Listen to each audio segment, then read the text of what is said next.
Okay, mic check 1 2 1 2. It's the Y2K collector, and I'm back with a quick off the cuff video to talk about conflict that I think we all experience around this time of year, where we're forced to choose between one of two items. And for parents, a lot of times it falls in the video game space. We're trying to figure out, should we get the PlayStation 4? Should we get the Xbox? Should we get the Nintendo system? And we're constantly going through that battle. And right now we're in a very weird space when it comes to video games, gaming, and even retro gaming, because we're kind of phasing away from the physical stuff, right? Things like this are gonna become ancient relics real soon, because their physical media is evaporating, especially when you start to look at what's happening on the PlayStation side. And there's been a ton of videos about PlayStation removing stuff from their network, removing all types of content. I'm not going to get into any of that, but there's a lot of insecurity around, digital content. And so obviously it makes, buying things physical that much more important to certain collectors. So, like I said, it's the holidays, and, if you're thinking about adding to your collection or buying for someone else, you're often having to make that decision. And, it had me thinking, and I kind of wanted to just make my recommendation just based on what I'm seeing, not only in the current gaming market, but also in the retro gaming market. And this is just my opinion, right? Purely my opinion. And I'll just go right off the top. If I had to choose, and I'll give you my reasoning behind that. But if I had to choose today, which console to start a collection with, I'd have to go with the PS4. It'd be a no-brainer. And before I go into the PS4, let me just start off with the Switch and just talk about, obviously, some of the benefits of getting a Switch, and also some of the negatives, in my opinion. So first off, the Switch is just a very, very popular console, right? So you're gonna be able to get a lot of games for this console, all types of games for this console, and some of the exclusives like the Mario games, the Zelda games, things that, games that you can only get on Nintendo's consoles. Obviously those games are worth getting because there's a lot of nostalgia associated with those games, especially when you start thinking about things like Mario. I feel like with this generation, I don't know how attached this generation is to Mario. I feel like this generation is probably more attached to Zelda, just because I feel like games like Breath of the Wild, which you'll see here, and obviously this is a game that you're only going to be able to get on Nintendo, but games like Breath of the Wild and Tears of the Kingdom, these are games that make people want to get a Switch, right? Like very immersive, very detailed, just very well done games by Nintendo, right? These are franchise makers. You also have games like Metroid Dread, which I've thoroughly enjoyed. And with a game like Metroid Dread, not only does Nintendo enjoy bringing back, folks like myself who remember playing Metroid 2 on the original Game Boy. This, welcomes in, gamers of all ages, just because it's still cool and it still looks relevant today. So that's how Nintendo kind of captures you there. And then they do cool stuff like this, right? They know how to tug at your heartstrings.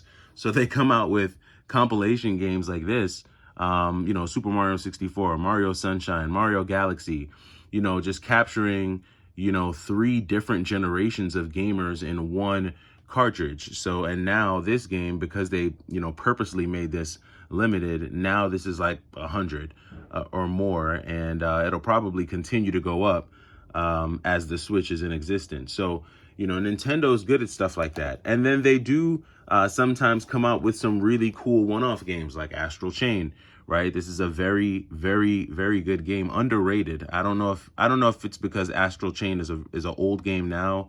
It was released early in the Switch life cycle, so maybe people are over Astral Chain. But Astral Chain is a sick game, man. The story, the whole, deal with the dad being the police chief and then his 2 children being on the police force, his son and his daughter, and they're both in this like police force where they're all tag teamed with these like aliens who have abilities, and they have this like symbiotic relationship. It's a very cool premise, and Nintendo has stuff like this. They'll come out with games like this, whoa, that will attract that gamer's gamer, right? This is a game that you might look for on the PlayStation or on the Xbox, but Nintendo knows how to package these real well. And then they have, they also know how to tug at a wide audience, coming out with games like Ultimate Alliance 3 and making this exclusive to the Switch, right? Like for me, I played Ultimate Alliance on the Xbox when it first came out. Also played Ultimate Alliance 2. So now I can only play Ultimate Alliance 3 on the Switch. And, it's things like this that I think make, Nintendo really cool. On top of that, you have the Switch Lite, right? Which if you just want to go purely like mobile, you can just go the Switch Lite mode. But then you also have the OLED, right? Which is their newest version of the Switch, which can be stationary and mobile. And then again, tugging at the heartstrings, right? They know how to just, hit that nostalgia button for you and, just nicely wrap it into, a modern package, right? A nice wireless controller. So Nintendo is good for that. And I think all these things make Nintendo, this is why they're so sought after. This is why so many people want the Nintendo stuff, because they just do a good job of combining all those elements into one. Now, the downside to all of this stuff, obviously, is the pricing, right? So, I mean, an OLED Switch right now is what, $350? And I mean, even if you try to get one used, what are they gonna knock off? 20, 30 bucks maybe? You're still gonna wind up paying 300 bucks at least, new or used, for an OLED Switch. And if you think you're gonna get a steep discount going with the first generation Switch Lite, good luck, because, from what I've seen, a used Switch Lite is pretty much the same price of a used like PS4, 1 terabyte. So, I mean, yeah, it all depends on the type of gamer that you are and what ecosystem you want to buy into. And I'll talk about that as well, just ecosystems. But pricing for the Switch is just crazy. Like, it's going to be crazy because it's Nintendo. People are always going to want Nintendo products. And there are quality products, but Nintendo does throw a few farts, every once in a while. As a matter of fact, I feel like the Wii was like a generation of farts. That generation of games on the Wii, Nintendo was throwing nothing but farts that generation. They did make a strong comeback, I think, with this console, the Switch, and I think it's great. But I think that there's just the biggest downside to the Switch is the pricing. Even with the games, like a lot of these games have not dropped in price really much. I think originally Ultimate Alliance 3 was 60 bucks when it first came out, or 50 bucks. Lowest I've seen this game go for is maybe 45 bucks, 30 bucks. Just don't drop in price. Kind of the same thing with Astral Chain. Super Mario has shot up in price, and it's going to continue to go up. Now it's a $100 game. Dread, I mean, I don't know where this game will land, but I doubt that this will ever really consistently sell for less than like 30 bucks. Breath of the Wild will always be a $30, $40 and up game. And now Tears of the Kingdom, is setting a whole new bar. I don't know if this will ever be sold for less than $59 used. So again, just the pricing with the Switch it's a tough battle. You gotta kind of have to have deep pockets when dealing with the Switch. And it's not always perfect. It doesn't have as much horsepower as, say the Xbox or the PS4. You can watch those technical channels. They can break down frame rates and gigahertz and watts and all that stuff. But just in terms of raw power, you're going to get more power on certain PS4s and Xboxes. Now, the reason why I feel like the PS4 is just a much better route to go, and this is, this may just be for the parents, for a couple reasons. One, I feel like the Switch, even though it's been out for a long time, it's still kind of in its prime. Like, we're still getting like great titles for it. The sun is setting on the PS4 quickly, and the best time to purchase consoles and purchase games for consoles is when they're being phased out. There was a ton of demand for the PS5 during the pandemic, but because, of COVID and shipping restraints, we couldn't get our hands on the PS5. But now that everyone can get a PS5, it's all really most people really care about. Everyone's moving on to the PS5. So the PS4 consoles have just dropped dramatically in value. I remember like during the pandemic, like 2021, where complete, like brand new PS4s were selling like for $400. Now, brand new PS4, what, 250, 230 maybe? A used PS4 you can get, I've seen them sell for as low as 125. I've seen them sell for 145 with games. So you're just gonna get a much bigger bang for your buck in terms of the PS4, the hardware, right? Getting your hands on the hardware and being able to get yourself started and play some games. PS4 just makes more sense. Now getting to the games, right? Now, no, does PlayStation have like the Mario titles and stuff like that? No, but Sony has some great IPs, and there are some really great games that I think right now you can still only get on the PlayStation 4. Some you can probably get on the Xbox. And some of these titles, they're quality titles, but you can get them for ridiculously cheap. Like every game that I showed you on the Switch right here is probably an average of at least 45 to 50 bucks a pop. Over here, you can pick up a sealed copy of Tales of Arise today for $7.50. You can pick up a brand new copy of Scarlet Nexus today for $7.50. Elden Ring, you can run into a store and pick up Elden Ring for 20 bucks, right? Stranger in Paradise, this is another one that you can get right now for $7.50. Ghost of Tsushima, you can get this brand new sealed for 20 bucks. What is this? Final Fantasy remake, 20 bucks. So, I mean, we're talking about probably half, right? Half of the price of what you would have to pay for these Switch games. And, when you're looking at the PlayStation 4, these aren't chopped liver, man. Like, these games are sick. Graphically, story-wise, I mean, they suck you in. Can you put it in your pocket and get on the train and play it? No, or at least not yet. I mean, we'll see what happens with some of the new technology coming out. But the point of the matter is that for a fraction of the price, you got a complete unboxed console. You could probably get a PS4 complete for maybe around $250. You can get yourself about 5 games for maybe around $100, maybe, or so. What was my math? What did I say? 20, 40, was that 60? And then 750, was that 75? Yeah. So for less than $100, you could get yourself 5 quality titles. These aren't like BS games. These are games that you'll want to play. You'll get into them. I mean, it depends, right? Like if a lot of these games are open world kind of hack and slash style games, I'm very much into those types of games. But there's a whole library on PlayStation, with all types of games that you can get into.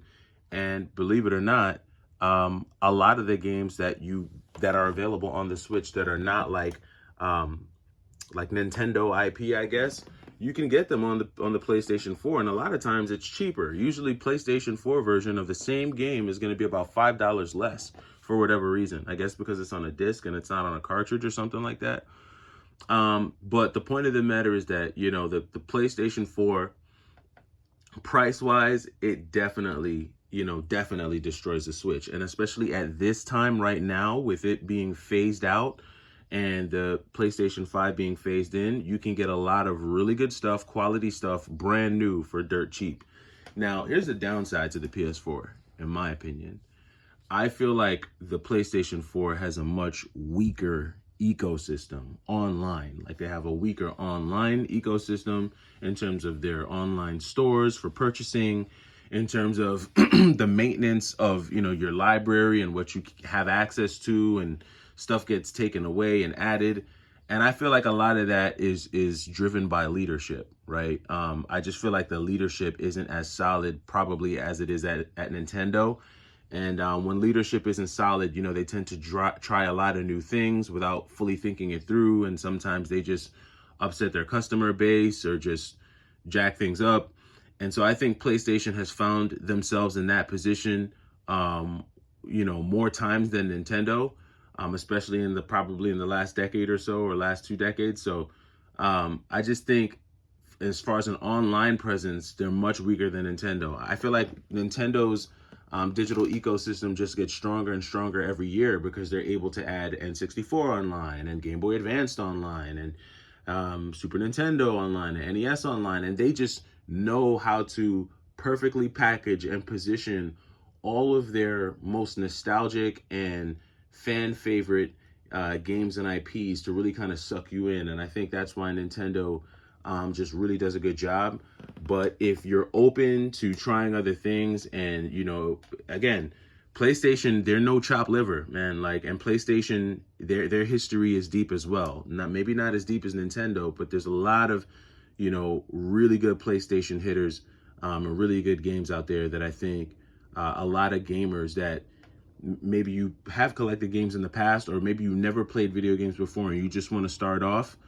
I'll tell you the difference. I mean, the difference between this package, if I had to add it all up, OLED 350, Super Nintendo, I don't even know if you can get this anymore, but let's just say this is $50. I'm gonna lowball it, so that's 400. And let's just say these 1, 2, 3, 4, 5, 6 games averaged $50 a pop. That's 300 right there. So I'm at 700. Right? Let's take out the Switch. Let's pretend we're not getting the Switch Lite. So you're talking about 700 right here versus you could probably get a PS4 brand new, I say 270. What I say, these games, all these games right here, maybe total 100, that's 370. And let's say you get yourself an extra controller. What is that? 30, 40. So someone help me out here. So we're talking about what, roughly a $300 difference, right? Or so, give or take, just in the bundles. And I mean, you're gonna have equally, I think, as good of a time with these bundles. But let me know what you think. Is what I'm saying making sense here, or am I completely off base with this thought process when it comes to value and bang for buck? I just thought that this would be just an interesting video for parents or anyone who's like, you know what, I see that digital media is taking over. Physical media is going to be gone soon, and I kind of want to get my hands on some physical media. Where should I start? My opinion, start with the PlayStation 4, best bang for your buck. Get started with games there. You can play certain games that are on the Switch on PlayStation 4. You could try them out there. And, once you start to know the types of games you like the most, and you can kind of narrow in on your collection, then you can dive in on the Switch and go bonkers. Because if you're not careful, you'll want to buy everything on the Switch. And there's a lot to buy on the Switch. But that does it for me. I'm the Y2K Collector. I just thought I'd share my thoughts this morning. Hopefully you're having a good day. Take it easy.